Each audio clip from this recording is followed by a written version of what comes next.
kasih atas kesempatan yang diberikan. Kami dari kelompok 5 akan mempresentasikan materi kami tentang komponen khotbah. Kita masuk dalam pendahuluan. Khotbah adalah bagian penting dalam ibadah Kristen yang berfungsi menyampaikan firman Tuhan agar jemaat dapat dipimpin dan didorong dalam kehidupan iman. Homiletika adalah ilmu yang mempelajari teknik dan prinsip berkhotbah secara sistematis dengan menempatkan Alkitab sebagai pusat pesan agar khotbah tidak hanya retorika tetapi bermuatan teologis yang menyentuh hati dan menggerakkan perubahan rohani. Kemudian kita masuk dalam pengertian khotbah atau apa itu khotbah. Khotbah itu merupakan sebuah bentuk pidato keagamaan atau ceramah di mana di dalamnya berisi ajaran berdasarkan Alkitab untuk membimbing umat Kristen lebih dekat kepada Tuhan dengan tafsiran-tafsiran teks yang dihubungkan ke kehidupan sehari-hari. Tujuannya untuk menyentuh hati dan mendorong perubahan praktis dalam hidup jemaat. Kemudian kita masuk dalam sejarah khotbah. Dalam Perjanjian Lama, khotbah dimulai sejak zaman para nabi, yang dimana mereka merupakan perantaraan Allah untuk menyampaikan pesan-pesan ilahi dari Allah, serta menegur dosa umat Israel sekaligus menyampaikan pesan pengampunan dari Tuhan. Mereka melakukan pengajaran atau berkhotbah itu di berbagai tempat seperti Bait Allah, sinagog, padang gurun, hingga tempat-tempat atau lokasi-lokasi lain di mana umat berkumpul.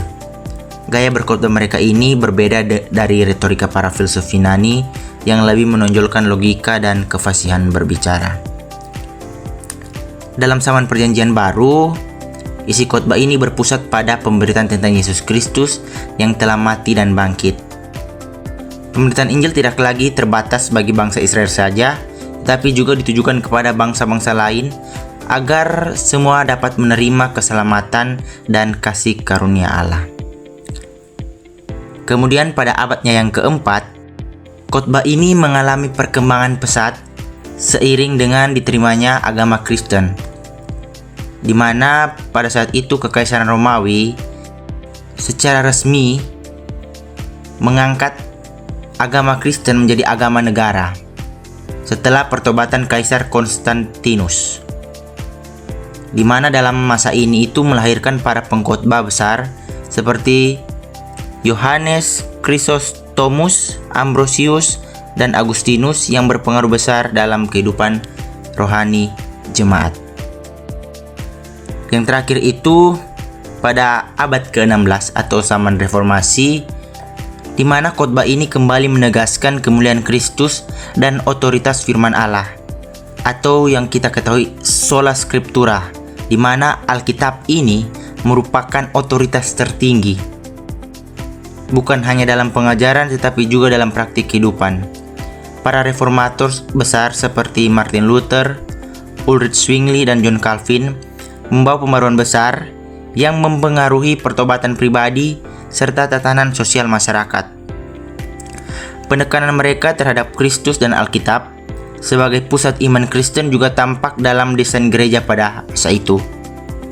Mimbar dan salib ditempatkan di bagian tengah gereja sebagai simbol bahwa pemberitaan firman merupakan pusat dari seluruh ibadah Kristen. Kita masuk dalam komponen khotbah. Komponen dalam khotbah merupakan unsur-unsur utama yang menyusun suatu khotbah agar tersampaikan dengan baik, teratur, dan mampu menjangkau hati para pendengar. Secara umum, khotbah terdiri dari 3 bagian utama, yaitu pendahuluan, isi, dan penutup. Pendahuluan berfungsi untuk menarik perhatian jemaat serta mempersiapkan mereka mendengar firman Tuhan.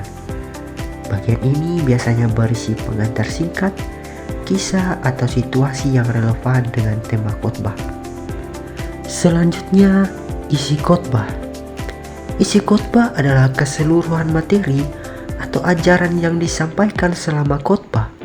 Dengan kata lain, isi khotbah mencakup penjelasan, penerapan, dan pembahasan ayat-ayat Alkitab, serta pendengar dapat menangkap dan memahami pesan yang ingin disampaikan oleh pengkhotbah. Dan yang terakhir adalah penutup. Penutup berperan untuk merangkum seluruh isi khotbah, menekankan pesan utama, serta menyajikan penerapan atau arahan praktis bagi pendengar.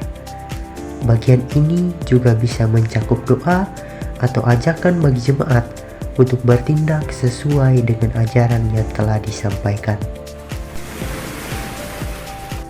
Kita masuk dalam karakteristik komponen khotbah. Yang pertama ada pendahuluan. Karakteristik pendahuluan dalam khotbah menekankan agar pengkhotbah menghindari janji berlebihan dan suara keras saat membuka khotbah.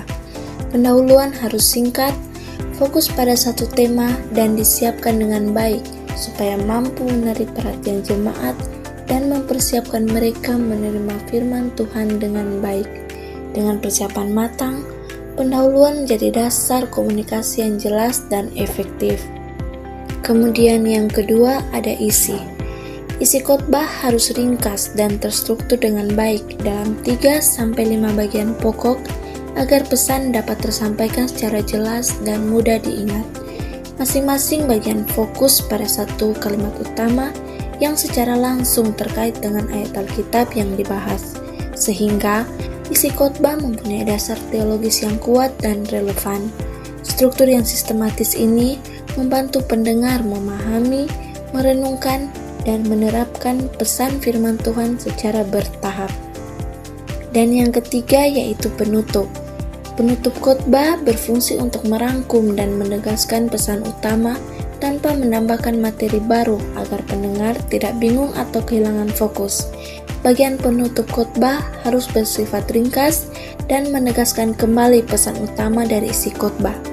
Penutup biasanya dirancang untuk merangkum dan menyampaikan doa atau harapan bagi jemaat tanpa menambah materi baru atau ilustrasi panjang. Hal ini dimaksudkan agar pendengar dapat merenungkan inti khotbah dengan baik dan tidak terjadi pengulangan yang berlebihan atau kehilangan fokus pada kesimpulan akhir. Kita masuk pada bagian terakhir yaitu kesimpulan. Khotbah merupakan sarana utama dalam pelayanan gereja yang menggabungkan kedalaman teologi dan seni penyampaian agar firman Allah dapat sampai dan menyentuh jemaat secara efektif. Homiletika membantu pengkhotbah menyusun pesan yang logis dan menarik dengan struktur yang jelas yang terdiri dari pendahuluan, isi, dan penutup. Keseimbangan antara teologi dan konteks jemaat memastikan khotbah memberikan dampak rohani yang nyata dan membangun iman serta kehidupan jemaat. Sekian presentasi kami, terima kasih.